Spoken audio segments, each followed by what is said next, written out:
आज हम तदित प्रत्यय के विषय में पढ़ेंगे। तदित प्रत्यय की परिभाषा।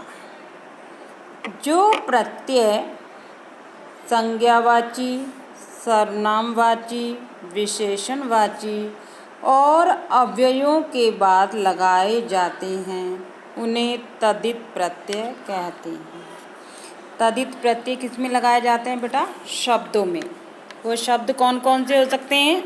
संज्ञावाची, सर्वनामवाची, विशेषणवाची और अव्यय। जैसे देव शब्द है, उससे त्व प्रत्यय लगाया तो क्या बन गया? देवत्व। और नपुंसक लिंग में इसे हो जाएगा देवत्वम, क्योंकि त्व प्रत्यांत जितने भी शब्द होते हैं वो नपुंसक लिंग में होते हैं। इसी प्रकार लघु जमा त्वा लघुत्व, मित्र जमा तल मित्रता, बुद्धि जमा मत बुद्धिमान, दंड जमा इन दंडिन। अब मैं आप लोगों को आपके सिलेबस में जो प्रत्यय हैं वो कराऊंगी। पहला है आपका मतुप प्रत्यय। किसी एक वस्तु में दूसरी वस्तु का होना सूचित करने के लिए मतुप प्रत्यय का प्रयोग किया जाता है। ये वाला अर्थ में आता है। किस अर्थ में आता है? वाला अर्थ में आता है। मतुप प्रत्यय का मत शेष रहता है। मत को कहीं कहीं वत भी हो जाता है। मतुप का प और ऊ हट जाएगा, केवल क्या बचेगा? मत। और मत को कई बार क्या हो जाता है? वत। मतुप प्रत्यांत शब्द विशेषण होते हैं। जिस शब्द में मतुप प्रत्यय लगा हो ऐसे शब्द क्या होते हैं? विशेषण। तथा इनके रूप बलवत की तरह चलते हैं, क्योंकि मत शब्द तकारांत है, त से अंत होने वाला है, और बलवत भी, तो इसके रूप बलवत की तरह चलेंगे। जैसे शक्ति जमा मतुप शक्तिमत। जब इसके प्रथमा विभक्ति में आप रूप चलाओगे, प्रथमा विभक्ति में, तो जो हो जाएगा शक्तिमान एक वचन में, द्विवचन में शक्तिमन्तौ और बहुवचन में शक्तिमन्तः। अब जो है मतुप प्रत्यय के और उदाहरण देखिए। कहने का आशय, मतुप प्रत्यय जो है वो तीनों लिंगों में चलता है। धन जमा मतुप क्या हो जाएगा? धनवत। हनु जमा मतुप क्या हो जाएगा? हनुमत। अब आप देख रहे हो कि धनमत, धन शब्द में मतुप लगाया तो वत हो गया, और हनु शब्द में मतुप प्रत्यय लगाया तो मत हो गया। तो यहाँ वत और यहाँ मत क्यों है? उसका कारण है कि धन शब्द जो है, यदि कोई शब्द अ से अंत होने वाला है और उसके बाद मतुप प्रत्यय लगाया जाए तो उसको मत को वत हो जाता है और शब्द बनेगा धनवत। इसी प्रकार बल जमा मतुप बलवत।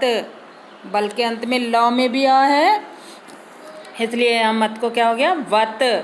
गुण जमा मतुप, गुण में भी आप देख रहे हो गुण शब्द भी अकारांत है, इसलिए यहाँ भी मतुप प्रत्यय लगने पर गुणवत। ज्ञान भी अकारांत है, इसलिए ज्ञानवत मतुप प्रत्यय लगने पर। लेकिन यदि अ या आ से भिन्न कोई स्वर हो तो वहाँ मत ही रहता है। जैसे आप देखोगे हनु जमा मतुप, हनु में ऊ है, अ तो नहीं है, इसलिए यहाँ क्या होगा? हनुमत। बुद्धि में ई है अंत में, इसलिए बुद्धिमत। मति में ई है, इसलिए मतिमत। इसी प्रकार श्री में ती है तो इसको भी श्रीमत। धी में भी बड़ी ई है तो धीमत। क्लियर? जब हम इनके पुल्लिंग में रूप चलाएंगे तो बलवत की तरह रूप चलेंगे। हनुमत को क्या हो जाएगा पुल्लिंग में? धनवत को क्या हो जाएगा पुल्लिंग में? धनवान। स्त्रीलिंग में ई की मात्रा लग जाएगी और हो जाएगा धनवती। किस में लगेगी ई की मात्रा? धनवत में। और नपुंसक लिंग रूप वही होगा जो मूल रूप होता है धनवत। इसी प्रकार हनुमत का पुल्लिंग में हनुमान, स्त्रीलिंग में हनुमति और नपुंसक लिंग में हनुमत।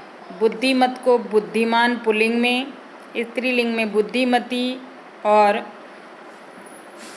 नपुंसक लिंग में बुद्धिमत। इसी प्रकार आप अन्य भी करेंगे और कॉपी में आप ये श्री तक रूप लिख लेंगे सारे।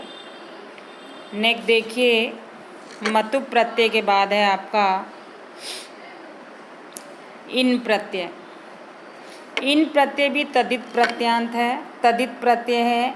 इन प्रत्यय वास्तविक प्रत्यय णि का ही संक्षिप्त रूप है। इन नाम का प्रत्यय नहीं होता बेटा, क्या होता है णि। लेकिन निनी प्रत्यय का णा भी हट जाता है, ई भी हट जाता है, केवल इन बचता है, इसलिए इसको यहाँ लिखा हुआ है इन प्रत्यय। ये प्रत्यय भी जैसे मतु प्रत्यय वाला अर्थ में आता है, ऐसे ही इन प्रत्यय भी वाला अर्थ में आता है। जैसे पक्ष जमा णि, णि का इन बचता है तो क्या हो जाएगा, पक्ष में इन जोड़ते ही पक्षिन, पुल्लिंग में इसको हो जाएगा पक्षी एक वचन में।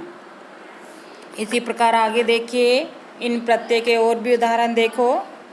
कॉपी में आप कर्तक का इतना लिखोगे, दंड जमा इन दंडिन बन गया मूल रूप, पुल्लिंग में इसको क्या हो जाएगा दंडी। मंत्र जमा इन मंत्रिण और प्रथमा विभक्ति एक वचन में क्या हो जाएगा मंत्री। धन जमा इन धनिन और पुल्लिंग में हो जाएगा धनी, प्रथमा विभक्ति एक वचन में। हस्त जमा इन हस्तिन हस्ती। प्राण जमा इन प्राणिन प्राणी।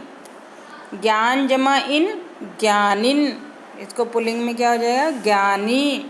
कर जमा इन करिन, पुल्लिंग में क्या हो जाएगा करी। तो जितने भी आप देख रहे हो यहाँ पर सारे बड़ी की मात्रा हो जाती है प्रथमा विभक्ति एक वचन में पुल्लिंग में। नेक्स्ट है आपका ठक। यह प्रत्यय जो है भाववाचक संज्ञा बनाने के लिए प्रयुक्त होता है। कौन सी संज्ञा बनाने के लिए प्रयोग किया जाता है इसका, भाववाचक। ठक प्रत्यय का केवल ठ बचता है और ठ को क्या हो जाता है आगे चल के इक आदेश। आदेश का मतलब है ठ की जगह इक लिखा जाएगा, अर्थात ठक के स्थान पर इक का प्रयोग किया जाता है। ठक प्रत्यय भिन्न भिन्न अर्थों में आते हैं। ये ठक प्रत्यय जो है अलग अलग अर्थों में आते हैं। सामान्य रूप से जिन शब्दों में ठक होता है वहाँ ठक अथवा ठय प्रत्यय होता है। जिस शब्द के अंत में आपको इक प्रत्यय दिखाई दे, या तो वहाँ ठक प्रत्यय होगा या ठय। ठय प्रत्यय का प्रयोग कालवाची शब्दों के साथ किया जाता है। किसके साथ किया जाता है ठय प्रत्यय के शब्द? ठय प्रत्यय का प्रयोग कहाँ होता है, कालवाची शब्दों में। जैसे मास जमा ठक ठय, मासिक। मास शब्द जो है महीने को बताता है, समय को बताता है, कालवाची है, इसलिए इसमें ठय प्रत्यय आएगा। और जहाँ कालवाची शब्द नहीं है वहाँ कौन सा प्रत्यय होगा, ठक। और इन दोनों ही प्रत्ययों के ठ को जो है क्या हो जाता है, इक। जैसे एग्जाम्पल और भी दिए हैं, धर्म जमा ठक, ठक का ही ठक का ठ बचता है, लेकिन ठ को क्या हो जाता है, इक हो जाता है। और इक को क्या हो जाएगा, धार्मिक। नीति जमा ठिक ठक, नैतिक इत्यादि। एक तो इसमें ठक प्रत्यय लगने पर क्या होता है बेटा, आप देख रहे होंगे कि जो पहला स्वर होता है पहले शब्द का, उस पहले स्वर की आदि वृद्धि हो जाती है। जब हमने धर्म शब्द में ठक प्रत्यय लगाया तो ध को धा हो गया और क्या बन गया, धार्मिक। इसी प्रकार नीति शब्द में ठक प्रत्यय लगाया तो नी को जो है क्या हो गया, नई। ये स्वर की आदि वृद्धि होती है ठक प्रत्यय लगने पर। इसी प्रकार अन्य एग्जाम्पल देखिए, वेद जमा ठक वैदिक, ए को भी आदि वृद्धि हो गई और ठक जुड़ने पर वैदिक। धर्म जमा ठक धार्मिक, शब्द जमा ठक शाब्दिक। इसी प्रकार आगे देखेंगे, इसी प्रकार हम आगे देखेंगे कि आप देख रहे हो मैंने आप लोगों को कहा था जो धन जमा ठक धानिक, रस जमा ठक रसिक, पुराण जमा ठक पौराणिक। यहाँ औ हो गया है, आदि वृद्धि हो गई। लेकिन मैंने आपको कहा जहाँ पर कालवाची शब्द हो, जैसे इतिहास कालवाचक शब्द है, यहाँ ठक नहीं आएगा। यहाँ कौन सा प्रत्यय आएगा? ठय। कौन सा प्रत्यय आएगा कालवाची शब्दों में? ठय। तो आप यहाँ पर ठय प्रत्यय लगाओगे तो पौराणिक, सॉरी, इतिहास जमा ठक ऐतिहासिक, आई हो गया। यज्ञ जमा ठक याज्ञिक, आदि वृद्धि हो गई। वर्ष जमा, ये ठक नहीं है इन सब में, जो ये सारे दिन तक जो हैं ये सारे आपके कालवाची शब्द हैं, तो इनमें ठक नहीं लगेगा। कौन सा प्रत्यय लगेगा? ठय। और रूप उसी की तरह बनेंगे जैसे ठक के बनते हैं। इतिहास जमा ठक ऐतिहासिक, यज्ञ जमा ठक याज्ञिक, वर्ष जमा ठक, सॉरी ठय वार्षिक, मास जमा ठय मासिक, दिन जमा ठय दैनिक।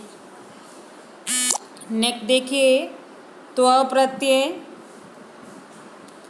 त्व प्रत्यय यह भी भाववाचक संज्ञा बनाने के लिए इसका प्रयोग किया जाता है और इसको हो जाएगा गुरु जमा त्व। जैसे एग्जाम्पल दिया, गुरु जमा त्व, त्व ऐसे का ऐसा ही जुड़ जाएगा गुरुत्व। लघु जमा त्व लघुत्व। इसी प्रकार आगे एग्जाम्पल्स देखिए, यहाँ तक मानव तक आप अपनी कॉपी में लिख लेंगे। पटु जमात्व पटुत्व, महत जमात्व महत्व, मित्र जमात्व मित्रत्व, मधुर जमात्व मधुरत्व। नेक्स्ट देखिए, दीर्घ जमा त्व दीर्घत्व, गुरु जमात्व गुरुत्व। इसी प्रकार आगे देखो, लघु जमात्व लघुत्व, मानव जमात्व मानवत्व। त्व प्रत्यय का ऐसा जुड़ जाता है, कोई खास अंतर नहीं आता। लेकिन त्व प्रत्ययान जितने भी शब्द होते हैं वो नपुंसक लिंग में हो जाते हैं। जैसे बंधु जमात्व बंधुत्वम, मृदु जमात्व मृदुत्वम। वाक्य में जब प्रयोग करोगे तो नपुंसक लिंग हो जाएगा। वैसे यही बनता है मृदुत्व, सुंदरत्व, स्वत्व, देवत्व, पीनत्व। लेकिन वाक्य में प्रयोग करोगे तो सबके अंत में म लग जाएगा, ये नपुंसक लिंग हो जाता है नित्य। नेक्स्ट देखिए, तल प्रत्यय। यह प्रत्यय भी भाववाचक संज्ञा बनाने के लिए इसका प्रयोग किया जाता है और तल के स्थान पर क्या हो जाता है? त। क्या हो जाता है बच्चे? त। और ये नित्य स्त्रीलिंग होता है।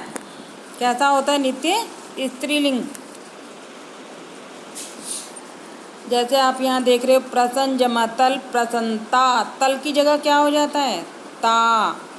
इसी प्रकार लघु जमा तल लघुता, जन जमा तल जनता। ये नित्य स्त्रीलिंग है क्योंकि आ की मात्रा लगी हुई है। आ शब्द, आ स्वर से अंत होने वाले शब्द जो है स्त्रीलिंग कहलाते हैं।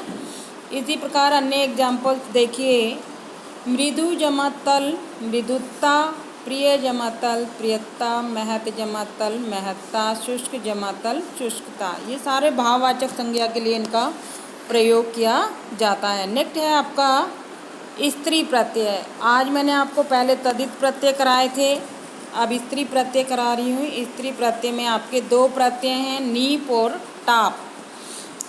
तो स्त्री प्रत्यय हम किसे कहते हैं? ये देखिए, जो पुल्लिंग शब्द होते हैं, नित्य पुल्लिंग शब्दों को स्त्रीलिंग बनाने के लिए हम स्त्री प्रत्यय का प्रयोग करते हैं। किन शब्दों को? पुल्लिंग शब्दों को स्त्रीलिंग बनाने के लिए जिन प्रत्ययों का प्रयोग किया जाता है उन्हें हम स्त्री प्रत्यय कहते हैं। स्त्री प्रत्यय आपके कोर्स में मुख्य रूप से दो हैं, टाप और नीप। टाप प्रत्यय देखिए, आजादी शब्दों में, आजादी शब्द कौन से होते हैं? ये पाणिनि ने जो है आजादी एक गण बनाया है जिसमें अज, अश्व इत्यादि शब्द आते हैं। उनको जब हम स्त्रीलिंग बनाते हैं तो टाप प्रत्यय का प्रयोग करते हैं। उसी प्रकार तथा एक सेकंड, अकारांत शब्दों से स्त्रीलिंग में टाप प्रत्यय होता है। टाप का केवल आ शेष रहता है। बस 2 मिनट का काम। जैसे आप ये देख रहे हो टाप प्रत्यय में एग्जाम्पल अज जमा टाप अजा, प्रथम जमा टाप प्रथमा। दूसरा प्रत्यय है नीप। नीप प्रत्यय का केवल ई शेष रहता है। और जैसे एग्जाम्पल यहाँ पर दिया हुआ है भर्तृ जमा नीप भर्तृ, यामिन जमा नीप यामिनी। इसी प्रकार अन्य एग्जाम्पल देखेंगे। टाप प्रत्यय के आर्य जमा टाप आर्या, भद्र जमा टाप भद्रा, वैश्य जमा टाप वैश्या, वृद्ध जमा टाप वृद्धा। इसी प्रकार बेटा अपनी नीप प्रत्यय के एग्जाम्पल्स भी देखिए, यहाँ पर दिए हुए हैं। कुमार जमा नीप कुमारी, देव जमा नीप देवी, सुर जमा नीप सुंदरी, तरुण जमा नीप तरुणी इत्यादि। केवल आप कॉपी में राजन तक ही लिखेंगे। ये आज आपके प्रत्यय कंप्लीट हो गए हैं।